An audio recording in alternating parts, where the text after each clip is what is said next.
And welcome to week 4 of our Rules of Golf web series.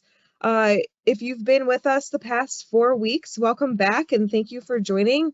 If you've missed a couple of the last few ones, I just posted a link in the chat feature on the dashboard on the right-hand side of your screen that should bring you to the page that has all of the recordings as well as all of the slideshows. So feel free to share those with everyone at your course, everyone you play golf with, or even just for yourself if you've missed out the last couple weeks. But again, welcome. My name is Amanda Braun. I will be the commentator tonight, so I will be helping answer all of your questions. And presenting tonight is Amanda Kelly. Again, we do hope this is interactive. We want it to be interactive, so please use that questions feature to type out all of your questions that you have, and we will answer them at the appropriate time throughout the presentation. This will be our last live web series of the Rules of Golf for the season, so feel free to ask questions on all topics. I might just answer the ones out loud that pertain to today's information, but feel free to get any of your questions asked, and I will be happy to answer all of those. Without further ado, I will hand it over to Amanda Kelly to get us started as we go through our penalty relief area presentation. All right, thank you, Amanda. Good evening, everybody. As Amanda just said, my name's Amanda Kelly. I'm new to the staff here. Started back in November, but happy to be on the championships team and happy to be here teaching to you all this evening. The first area we're going to cover is penalty areas. And starting with the definition of what is a penalty area. A penalty area is any body of water on the course. It may or may not necessarily be marked, but it can be anything such as a sea, pond, creek, river, ditch, open water course, a drainage ditch, even if it doesn't necessarily contain water, as well as any other part of the course that the committee defines as a penalty area. As you can see by these two photos on the right side of the screen, the bottom one is, our more common penalty area that we're used to seeing. There's clearly a lake or a pond, some sort of body of water there with a red line of paint around it. And the photo on top is more clearly heavily wooded area that may be very deep with some tall grass. And with the new rules changes back in 2019, they allow us to mark these areas now as penalty areas, whether it's to save on pace of play, and just keep things moving along. So if the committee sees that it may need to be marked as a penalty, they are allowed to mark that now. Penalty areas. A player may play the ball as it lies in the penalty area or take penalty relief. So the player always has the option to play the ball as it lies. If they decide to play the ball as it lies in the penalty area, maybe they got a lucky bounce, it's sitting up perfectly for them to hit, they can play that ball without taking the extra penalty stroke and under any of the same rules that apply to a ball in the general area, such as we can see in this photo that clearly maybe the big leaf was on top of the ball or somewhere right around the ball, and the player knew he could move that leave safely without moving the ball, and his ball looks like it's sitting in a prime spot to be hit just as it lies and no relief needs to be taken. So if the player decides to maybe play the ball as it lies, they are allowed to move any loose impediments, make any practice swings in the penalty area, as well as ground your club, and it is perfectly fine to touch any water. So, if the penalty area includes some loose rocks or pine straw, anything like that, it's perfectly fine to move them around your ball as long as they don't move the ball. It's perfectly fine as well, to make practice swings, to kind of get a feel of what that swing is going to look like for you, as well as ground your club. And then touching water, maybe we don't see this as often, but if you're in a penalty area you're kind of right near a body of water and your club maybe, it's got some dirt or some mud on it, it's perfectly fine to, just stick that club in the water and move it around a little bit, try to clean it up. before you hit your shot. So as we've stated a couple times before in this series, there are two different types of penalty areas. They are distinguished by either yellow or red. So yellow penalty area, usually marked with yellow lines and or yellow stakes. And the player, if they choose to take relief, have two relief options when in the yellow. And the red penalty areas, marked with red lines and or red stakes, give the player an extra lateral relief option if they choose to take relief from this red penalty area, as well as the two relief options that come with the yellow penalty areas. So the first relief option for a ball in a penalty area is the stroke and distance relief. The player always has the option to take stroke and distance to go back and play that ball from where the ball was previously aligned, whether that's in the teen area, the general area, bunker, or another penalty area, even the putting green. It comes with obviously one stroke, but if you hit that ball from the teen area and then you decide to take stroke and distance to go back, then all the teen area rules apply when you make that stroke. So if you want to tee that ball up, you're perfectly okay to do so. In the general area, bunker, you get one club length from that ball's where the previous stroke was made. So, kind of if you see the divot you made in the area or the impact spot, you kind of know that's where your ball was. Make that your spot, and then you get one club length either side of that to create this semicircle relief area we see that you can drop your ball in. And if the case applies, if something happens, you're on the putting green and you decide to take stroke and distance, you would just place the ball on the putting green from where that previous stroke was made. The second option for relief is the back on the line. This one has had a little bit of a change in the 2023 rules. So the player may drop the original ball or another ball, must be outside the penalty area, and keeping the estimated point where that original ball last crossed the edge of the penalty area, keeping that spot between the hole and the spot where the ball is dropped. So you kind of stand on a line, you find that estimated entry spot, line it up with the flag, and that's your line. You can go, there's no limit to how far back you want to go to drop your ball.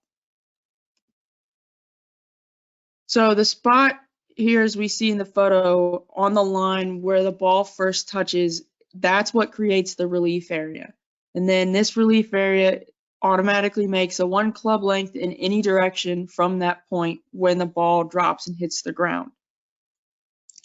So, if you like a 150-yard shot, you're perfectly able to, if you decide to take back on the line relief, to find that perfect shot, you can line yourself up, use that rangefinder to shoot the flag and find your perfect yardage or what shot you really feel comfortable with. And then once you find that spot, make sure you drop that ball on the line. You're not standing on the line, but the ball is dropped on the line, and then that creates the circle of the relief area once the ball hits the ground. There are a couple limits to when this ball is being dropped. You cannot drop it any nearer the hole than the estimated point of where the ball last crossed the edge of the penalty area. And it may be dropped in any area of the course except the same penalty area. But when dropping the ball, it must remain in the same area of the course that the ball first touched when it dropped. So if you drop the ball and it lands in the general area, it must stay in the general area. If you decide to drop in a bunker, it needs to stay in the bunker when it rolls. If you're dropping in the general area, when you drop it and it rolls, kind of clearly into the bunker, then that ball would need to be redropped because it did not stay in the same area, being the general area of when it hit the ground. The third option, and this is for red penalty areas only, is lateral relief. So here the player clearly finds the estimated point of where that original ball last crossed the edge of the red penalty area and decides to take their relief, their lateral relief option is what they want to do.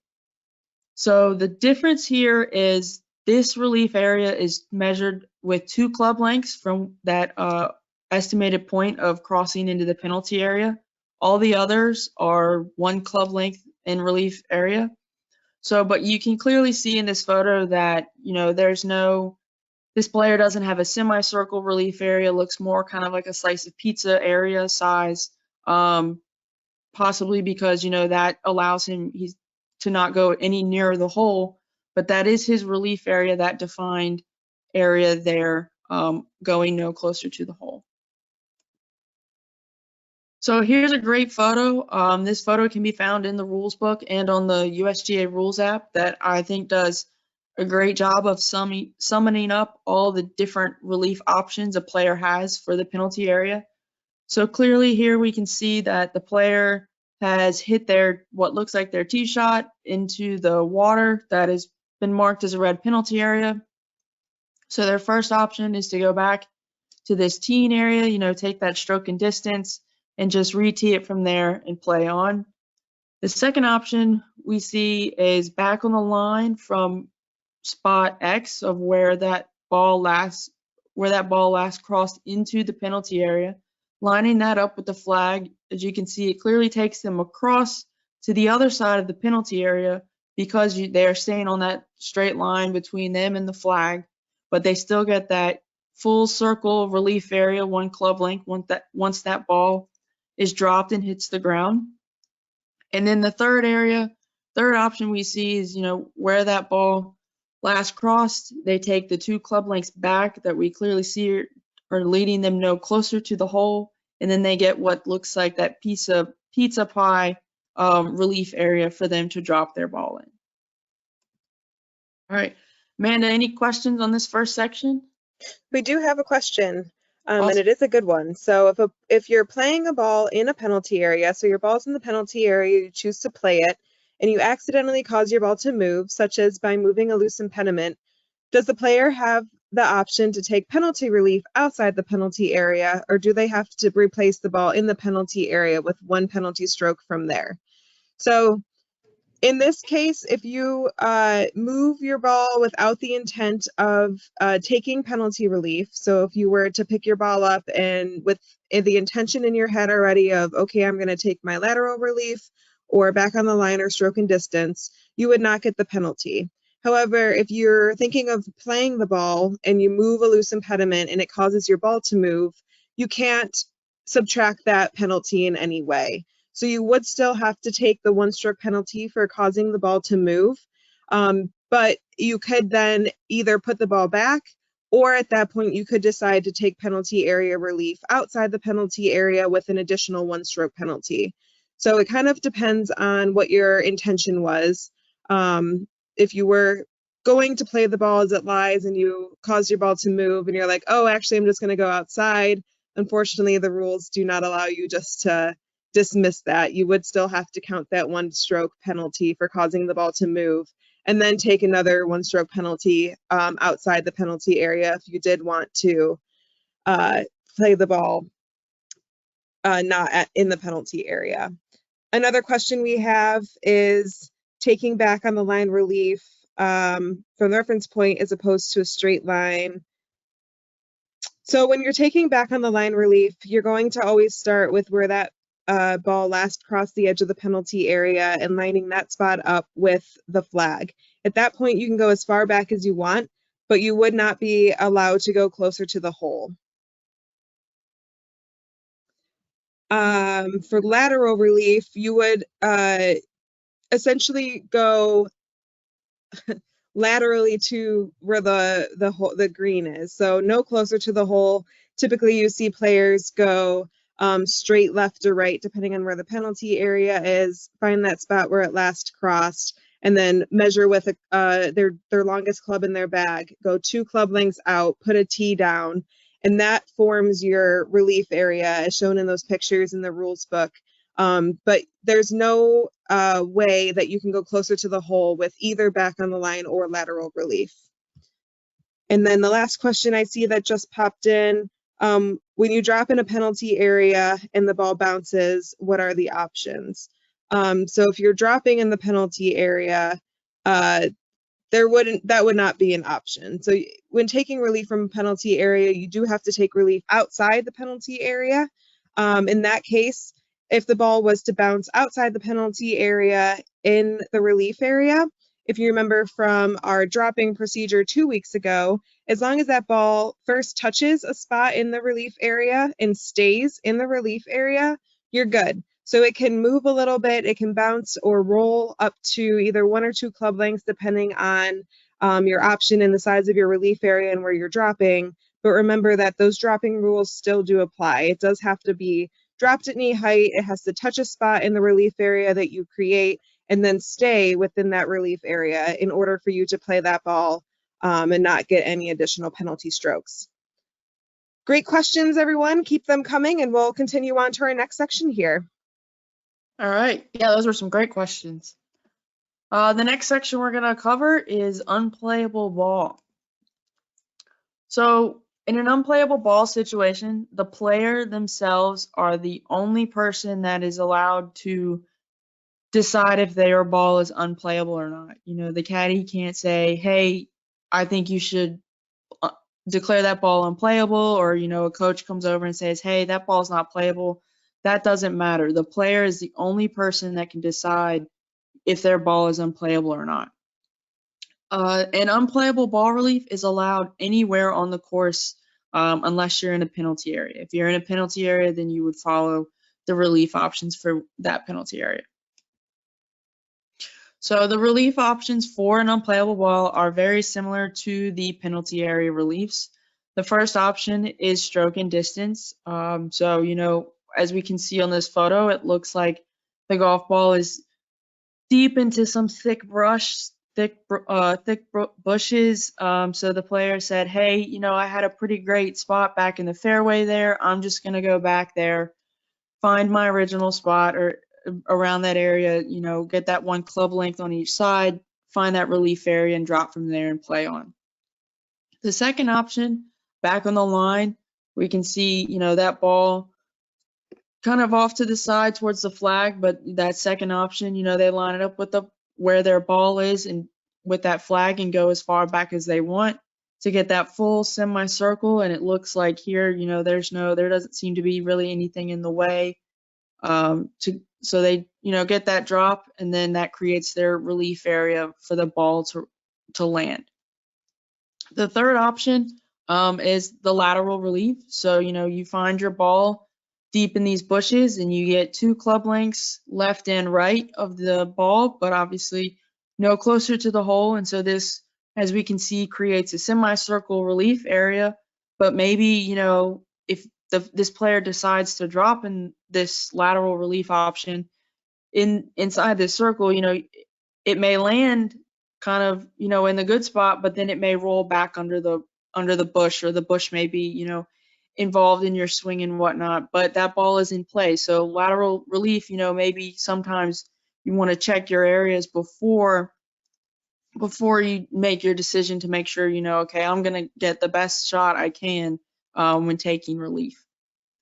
In unplayable balls, specifically for options 2 and 3, so back on the line and lateral relief, that golf ball must be identified by the player. So this ball that's sitting in the bush must be found by the player and identified as their golf ball for options 2 and 3 to come in play.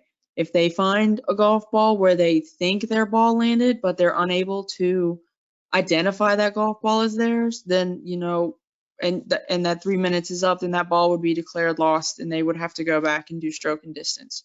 So that ball must be identified to use back on the line or lateral relief. Now, a little extra option here if your ball happens to be in the bunker and you decide to take an unplayable from the bunker.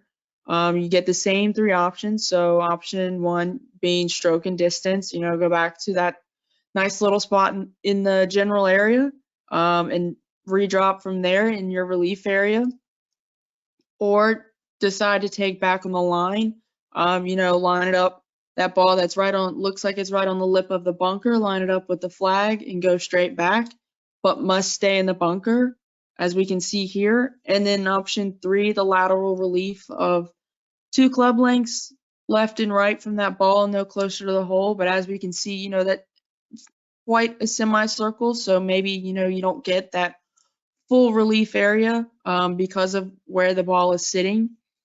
Now, if you're in the bunker and you just really, you want to take an unplayable and you don't want to hit out of the bunker, but you want to go back on the line, there is an extra option for going back of the line that is 2 penalty strokes. So you can take this option, line it up with the flag, and go as far back as you want. If you have that certain number distance that you really want to hit, it's perfectly fine. It's going to cost you 2 penalty strokes instead of the other 3 options are just 1 penalty stroke.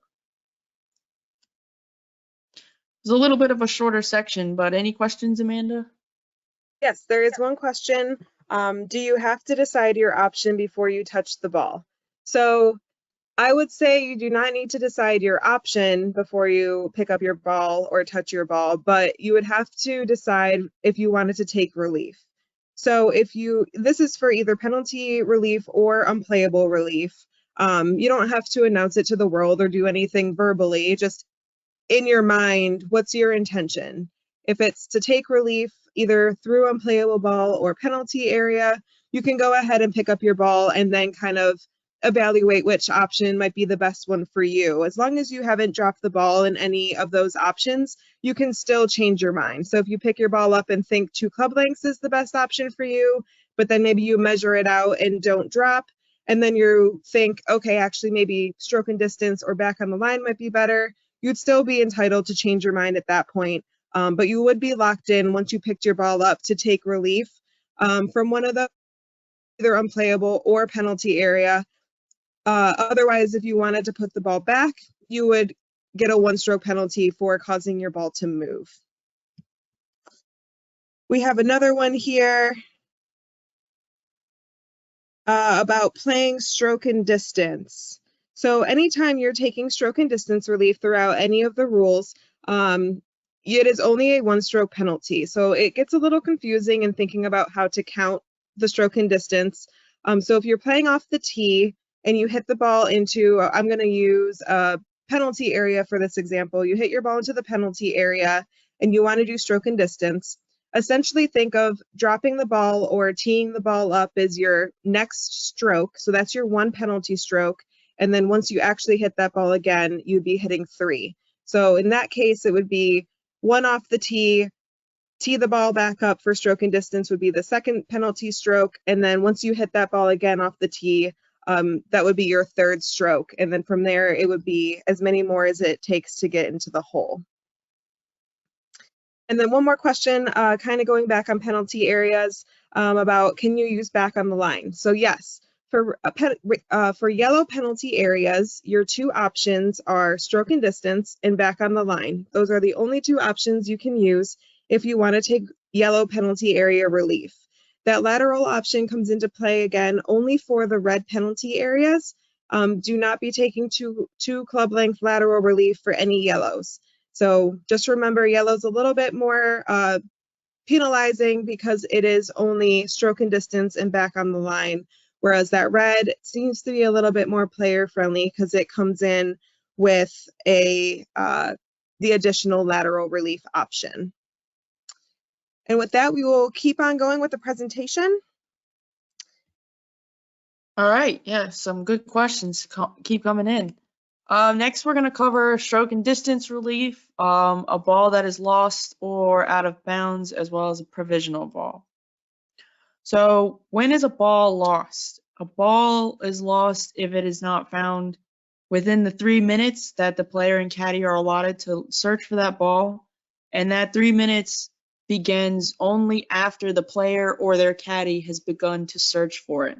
If you're in a team's competition, that search time will begin when either the player, the player's caddy, the player's partner, or the partner's caddy begin to look for that ball. So if you hit a ball down into an area, where it may be tough to find and there's a fair number of spectators down there looking for it, that clock has not started.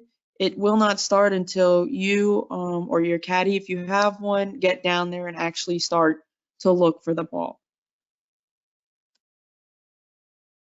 So when the ball is out of bounds, it is only out of bounds when all of the ball is outside the boundary edge of the course. So a ball is inbounds when it lies on or touches the ground or anything else inside the boundary edge, or is above the boundary edge or any other part of the course. So we have a great photo here that depicts, several different ball locations and whether or not it's inbounds or out of bounds. So clearly, as we can see, there's a couple here that seem to be hovering the white line or the boundary in between the boundary stakes, and those are marked inbounds.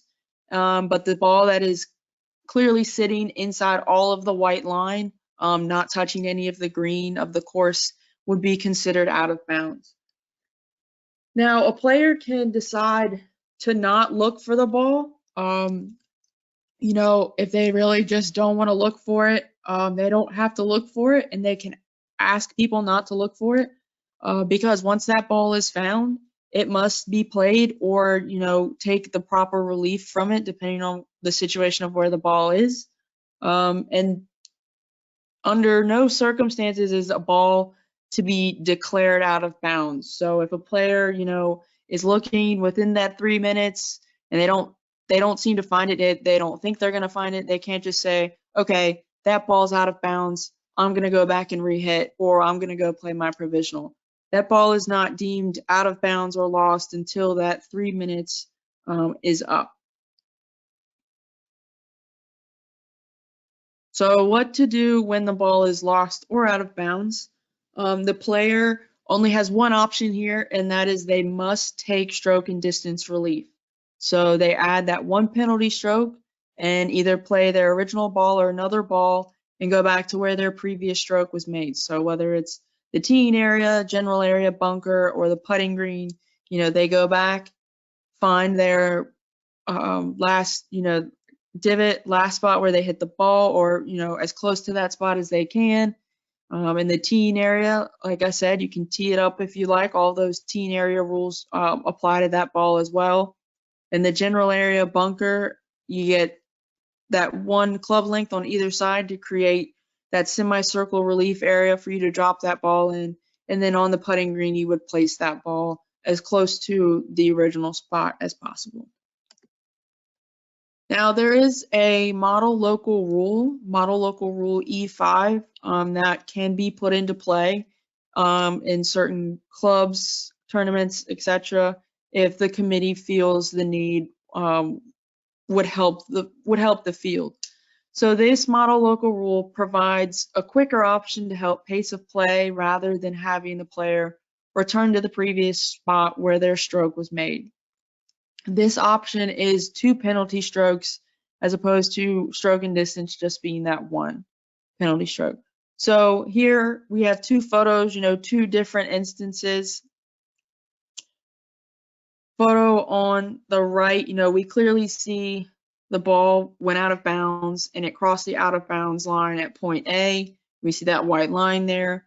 So this model local rule in play allows you to go out to your nearest point of fairway and get an extra 2 club lengths, and then all the way across and back is your relief area. So at point A, where that ball crossed the out of bounds line, you maybe want to use your rangefinder and shoot that flag stick so okay, I'm this far out from the flag, and then you would go over to the fairway and shoot from point B to the flag to make sure you have that same distance in the fairway as you do from where the ball went out of bounds. Once you have that number figured out, you get an extra 2 club lengths into the fairway or into the general area from where point B is. And so that creates this line that starts your relief area, and your relief area goes as far back, essentially, kind of as you want. So we can see in this photo on the right, there's maybe a bush or a tree in the middle of that relief area. But the photo on the left, the ball seemingly got lost in these trees, but their relief area creates this wide open space behind them where they can drop the ball and not have to go back and replay their last stroke maybe to save time or whatnot. But it is a 2 penalty stroke again, instead of just the 1 penalty stroke for stroke and distance relief. Any questions there, Amanda? Yes. So we have a question of, do you have to wait and look for your ball for 3 minutes regardless? Not necessarily. So the whole point with being a ball lost is you can't just say that your ball is lost. Something physically needs to happen, whether it's you are searching and your 3 minutes is up, and once it's 3 minutes and 1 second, that's when it stops. That ball would be lost at that point. If you knew you hit a bad shot into, let's say, a very wooded area and you weren't going to go find it, you can play another ball under stroke and distance right away. And at that point, once you play another ball under stroke and distance, that ball will become the ball in play. So whether you go over there and try to search for that ball in the woods or not, even if you find it, you're going to play with that stroke and distance ball. So something needs to happen. You can't just physically say that ball is lost, and it is. That's kind of the point with lost ball. And then out of bounds, obviously your only option with out of bounds is stroke and distance, unless that additional stroke and distance model local rule is in play. And another question we had is, how would you know if that model local rule is in play? You would check with the committee. Essentially, a lot of golf courses, there's a standard list of rules. Talk to your head golf professional for what those rules all are to see if it is in play. This is majorly for competitions, I would say. If we're out there just playing a normal day, a fun round with friends, go ahead and use that local rule. There's no harm in it. It does help with pace of play, and that's the whole reason why it was created. But if it is a competition, such as a VSGA competition, a club championship, or any other fun event that an association you belong to runs, then you want to make sure you check that terms of the competition to make sure that local rule is either in effect or not, so you know if that's an option to you throughout the round. Great questions so far, and as we enter into our last section here, make sure to go ahead and get your questions in. We will stay on the line a little bit afterwards, but would like to answer as many as we can online. And I did have one more just come in here. If you declare it's a lost ball, it is only 1 penalty stroke. So again, you can't just declare that ball is lost. The 1 penalty stroke comes in with if your ball is lost, whether the time elapses when searching for 3 minutes is over, or putting another ball into play under stroke and distance, you're getting the 1 penalty stroke for the stroke and distance option. So there's no additional options for just losing a ball.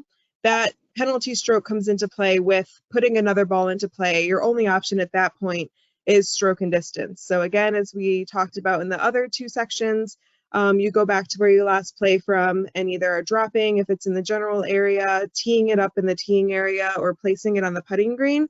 And then from there, that would be your 1 penalty stroke to get it back into play and then play on from there. All right, Amanda, why don't you kick off our last section here? All right. Our last section here is going to be, we're talking about provisional ball. So what is a provisional ball? Is another ball that's played just in case the ball just played by the player is either out of bounds or lost outside of a penalty area. The provisional ball is allowed in any of these situations where your original ball went toward a boundary and it possibly could be out of bounds, or when your original ball went somewhere on the course that's outside of a penalty area where you don't think you'll find it, and when your original ball may have gone into a penalty area, but it also may be somewhere you can't find it outside the penalty area. So the big thing here in this section is it must be outside of a penalty area. So if you hit a ball and you think it's out of bounds or it went towards that boundary, that's fine. But if you hit a ball and it went somewhere on the course where there's a penalty area, you can clearly see it, that it went into the penalty area, then a provisional ball cannot be played. That would be, you would then follow, your penalty area relief guidelines. So announcing the play of a provisional ball, before that stroke is made, the player must announce to someone in their group or their whole group that they are going to play a provisional ball. It's not enough for them to just say, I'm going to play another ball or I'm going to play again. The player must use the word provisional or otherwise clearly indicate that they are going to play that provisional ball. So something as, I'm going to play just in case that ball went out of bounds, or, it looked like that ball went into a really heavy wooded area. I'm going to play another one just in case. Something that lets their group know this is a provisional ball for the ball I just hit. So the player is allowed to play their provisional ball all the way up to the estimated spot of where their original ball is likely to be. So another great photo here explaining this. So we see that the original ball from the player seems to be in this deep wooded area. So maybe it's, not necessarily out of bounds, but it's lost after those 3 minutes of search time have passed. And so, they play a provisional ball and they play the provisional ball to spot A, which we can clearly see is still behind this white line and circle area. So, maybe they go to provisional to the spot A before they go to look for their original ball. And then they hit that ball to spot B, where, as we can clearly see, is much closer to the flag than where that original ball lies. So once they get to spot A, they hit that ball up to spot B. They then go over to this area to look for their original ball. Say they find it in this area. Once they find it, if it's within that 3-minute time area, then that original ball is in play and that provisional ball must be abandoned. Now, if they don't find it within that 3 minutes, then that provisional ball sitting where B is is now the ball in play. But if they hit their provisional ball up to spot B and then play that ball from spot B and then go to their original ball and find that ball, they have played their provisional ball closer to the hole from where the original ball is, and that provisional ball is now the ball in play. The original ball is no longer in play and must be deemed out of play, even though they have found it. Because they played that provisional ball that was already closer to the hole, they cannot go back and play their original ball. So there are a couple situations where a provisional ball must be abandoned. The first one is if the player finds their original ball on the course within that 3-minute search time, the player cannot play their provisional ball and they must play the original ball or proceed under the rules. And the second situation is the player finds their ball in, or it is known or virtually certain that the ball is in the penalty area. They cannot play a provisional ball and must play either the original ball or proceed under the correct penalty area rules and relief options. So if a player in situation one, they hit their original ball, then they decide I'm going to play a provisional ball, and they go look for their original ball, and they find it within that 3 minutes, they cannot say, oh, well, my provisional ball, is already in the general area somewhere else. Does that count as my provisional ball? No. If that original ball has not been found, they must go back and do stroke and distance all over again. That provisional ball is no longer in play. In the second situation, if that player finds their ball or they clearly see it going towards a penalty area, they can't say, I'm going to play a provisional ball. That's going to count. If it is in the penalty area, that's going to be my stroke and distance. They can't do that. They must find the original ball in the penalty area and then proceed under the penalty area rules. So if they decide to take stroke and distance from that penalty area, they must go back and redrop that shot. That provisional ball does not count as the stroke and distance option. Any final questions there, Amanda, as we wrap it up? Yes, there are a couple. So one question is there a limit on provisional balls?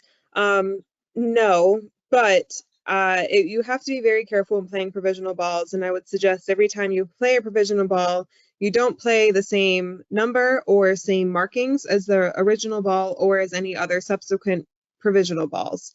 I say that because you need to keep track of which provisional ball is which. So playing a provisional ball is essentially like playing stroke and distance. So if you do have to continue play with the provisional ball, you are counting that stroke that you made. So every time you take a provisional ball, you still would have to count all of those strokes. So if you played one provisional ball into, or you play your original ball into a wooded area, you announce correctly, I'm going to play a provisional ball, and you play again, it goes in that same area, and you say, let me play one more provisional ball just in case, play a third one, it lands down the fairway.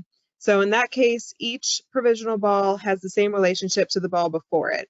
So we look for our first ball, can't find it, but we find the second provisional ball, or first provisional ball, excuse me. So original is lost, first provisional ball is found in the woods, you have to play that first provisional ball. If you can't find either of those, now you're going to play your second provisional ball, but you still have to count those strokes. So just playing provisional balls, you can play as many as you want. We would suggest you do, especially if you do tend to hit it into a lot of wooded areas, just to help with, again, saving time is the main thing with provisional balls. Just make sure you keep track of that relationship and which provisional ball is which. Another question we have here, do you have to be the one to find your original ball, or can another player announce they found the ball? Unfortunately, if you haven't done something to put another ball into play, if another player does find that ball within the 3 minutes, you would have to identify it. So you unfortunately would have to go over there, identify it as yours or not. But if you have already put another ball into play under stroke and distance, so you don't even try to find one and you just put another one into play, count the stroke and carry on, then you would not have to identify your original, because at that point that original ball is no longer in play. You can't play it even if you find it. And similar to that, as Amanda just talked to us about, if you play a provisional ball from a spot closer to the hole than where you estimate your original ball to be lost, as long as you've made that stroke from that ball closer to the hole, that's now your ball in play. And if another ball was found after that point, you would not have to identify it, and that provisional ball is now the ball that you need to hole out with. So a little bit of a two-edged sword there. Maybe you do want to find it, maybe you don't. If you don't want to find it, you can do some action to make sure that you ensure that the second ball you put into play, whether it's provisionally or under stroke and distance, becomes the ball in play. Otherwise, you would have to find it if someone else did find it for you.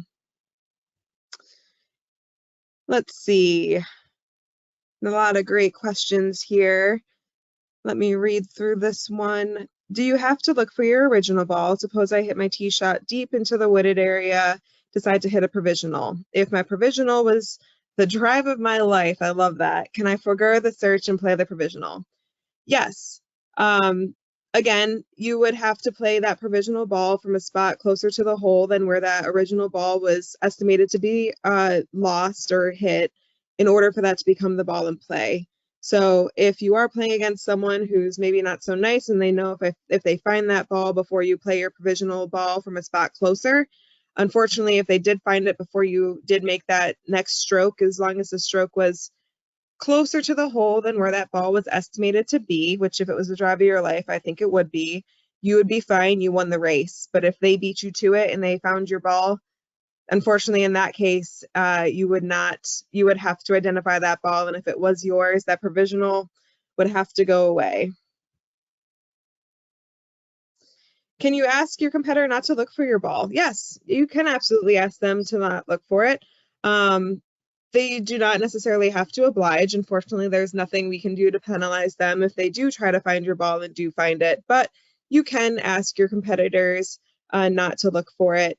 I will go a little bit deeper with this. I'm not sure how many parents we have on the line here, but at a lot of junior events, we do preach to parents to, if your child or another child plays a provisional ball, do not start searching for that original ball until that player gets to you. And I hope you would kind of realize why at this point, but if you found that player's original ball and it's not in a not so great spot and they're their original ball is found, even though they hit a provisional ball and it could be in the middle of the fairway, if you found that original, they would be stuck playing it. So as parents, kind of keep an eye on where it might go, but don't actively start searching or find that ball until you know for certain that your child wants to find it. And I know it can be hard, but you also can't give them advice. So you can't say, I think you should find your original ball, or I think you should play your provisional. You have to kind of keep your mouth shut in that situation and let the player make that decision. For all of your time. We hope you found these seminars educational and hope you share them with your friends. Again, that link that I posted in the chat feature, go ahead and grab that link, save it, send it to yourself, send it to your friends. This presentation will be added to it hopefully by the end of the week, but we do have the first 3 weeks showing right now, and along with the PowerPoint presentations. So feel free to use those, take them to your associations, take them to your ladies groups, men's groups, go ahead and use them. These are a resource we want to give to our members. And as always, please give us feedback. So our feedback, it helps us to determine if this was the right way to go, going virtually online, recording everything, and how we can make it better for the future. So any comments, good or bad, go ahead and email them to any of the championships department. Again, my name is Amanda Braun. Amanda Kelly was our presenter tonight. We would love to hear any feedback that you have. If you do want to find the link for the presentations, it is on vsga.org. Under the Learn tab, there is an educational seminars section, and it is right there. So again, the link is posted here. We will, I believe it was posted in the Clubhouse newsletter that gets sent out to our membership every Thursday. But again, thank you all for your time. We hope you've learned something throughout these 4 weeks and carry them on and enjoy your golf season this year.